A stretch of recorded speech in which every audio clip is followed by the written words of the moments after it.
establecemos contacto directo con Carlos Raúl Hernández, es analista y doctor en Ciencias Políticas. Señor Hernández, buenas tardes. Gracias por acompañarnos en el informativo de NTN 24 para toda nuestra audiencia en América Latina y Estados Unidos.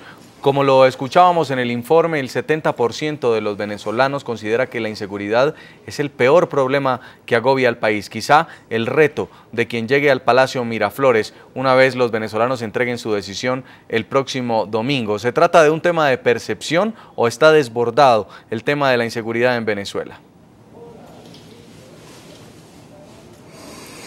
Bueno, muy buenos días, buenas tardes. El problema es que Venezuela se ha convertido en uno de los 4 países con mayor violencia en el mundo, según estudios que han hecho varias organizaciones especializadas. Lo lamentable es que mientras la mayoría de los países de América Latina mejoran su condición, superan la pobreza y superan la criminalidad, nosotros hemos visto cómo en estos 14 años se ha incrementado hasta extremos insólitos. En estos 14 años van alrededor de 160.000 personas asesinadas por la violencia, por la delincuencia. Pero hay muchos ejemplos, incluso Colombia tiene ejemplos de cómo se puede enfrentar ese problema exitosamente, resolverlo, hacer que las ciudades sean humanas, hacer que las ciudades sean espacios para los ciudadanos y no para los delincuentes. Señor Hernández, bienvenido. Con lo que usted nos dice entonces es que no ha habido políticas claras, voluntad política del gobierno actual para combatir esto. Bueno, ahí hay un paquete de errores y de mala intención. En primer lugar, el ministro actual de Relaciones Interiores y Justicia ha declarado con mucha frecuencia que él no reprime, que él no cree en la teoría de la represión, lo que implica, dicho en el máximo funcionario policial del país, una especie de autorización al AMPA que debe celebrar a carcajadas que se diga eso, ¿no? Luego que, por el contrario, también el ministro del Interior y el gobierno en general han hecho todo lo posible por desarmar a las policías regionales, convertirlas en unas policías anodinas que no tengan ninguna capacidad para enfrentar el crimen. Pero hay un elemento que está incluso por encima de eso, y es que los planteamientos, el discurso de la cabeza del Ejecutivo Nacional, del presidente de la República, son permanentemente instigaciones al odio contra diversos sectores de la sociedad, con los que han tenido un poco de éxito, contra los que tienen éxito económico, éxito académico, éxito intelectual. Es decir, el discurso del gobierno ha sido en estos 14 años que debe odiarse ciudadanos porque sean de piel más clara, porque tengan carro, porque tengan una cierta posición económica, porque sean propietarios.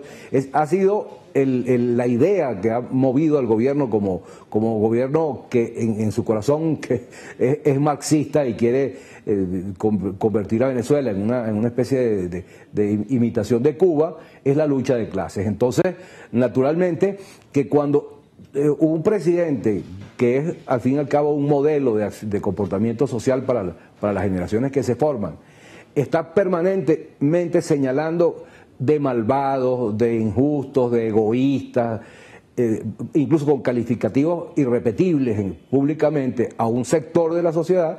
Bueno, los delincuentes se sienten más que instigados, autorizados para proceder de una manera violenta. Por eso hemos visto que aparte de la criminalidad, llamémoslo convencional, en Venezuela ha estallado también una oleada de crímenes atroces sin ninguna razón. Por ejemplo, alguien que le quitan el carro y encima lo matan.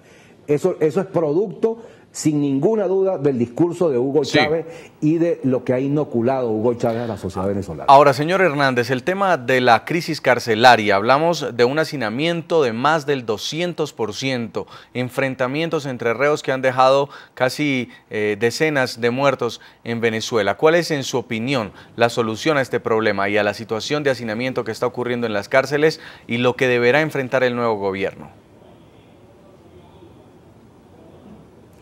Es que, por fortuna, ya la superación de todos esos problemas, por ejemplo, ese que usted señala, el problema del hacinamiento carcelario, se están poniendo en práctica en muchos lugares, y sin que las cárceles vayan a convertirse en hoteles de 5 estrellas, ni mucho menos, pero los presos también tienen derechos humanos y los derechos humanos de los presos tienen que respetarse, porque alguien decía, un gran estudioso, un gran investigador, Michel Foucault, decía que la calidad de una sociedad se mide en sus cárceles.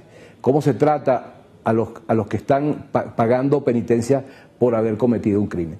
Bueno, es necesario construir centros penitenciarios, estudiar una manera novedosa de que esos centros penitenciarios sean administrados, bueno, estudiar por qué es posible que se consigan hasta bazucas y armas largas en locales que los custodia la Guardia Nacional, donde hay cientos de armas de fuego, hasta granadas. Es decir, eso tiene unos responsables muy concretos. En primer lugar, la ministra encargada del ramo, la señora Valera, y luego el organismo armado que se encarga de vigilar la normalidad en la vida interna de las cárceles. Sí.